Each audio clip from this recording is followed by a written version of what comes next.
Il y a 70 ans, le groupe de Missak Manouchian était fusillé par les nazis.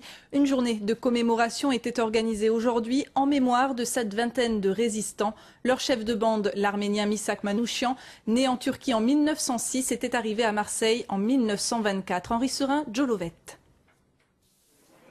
Avant d'être exécuté, Missak Manouchian écrit à son épouse « Je suis sûr que le peuple français saura honorer notre devoir de mémoire ».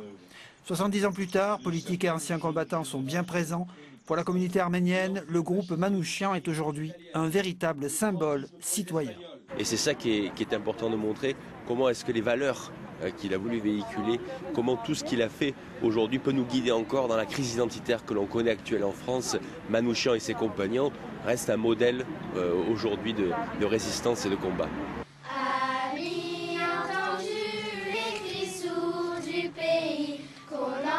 Une cérémonie, toute génération confondue, avec la présence des choristes de la jeunesse arménienne de France. Pour ces enfants, une façon concrète de découvrir l'histoire.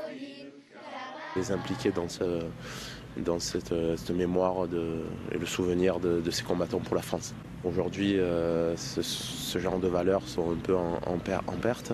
Donc c'était le moyen aussi, par des petites piqûres de rappel, de leur faire penser à ces valeurs-là fondamentales de notre pays. Rino Della Negra. Mort pour la France. Une commémoration durant laquelle, d'un commun accord, les politiques présents ont annoncé qu'ils demanderont à ce que les 23 victimes du groupe Manouchian rejoignent le Panthéon.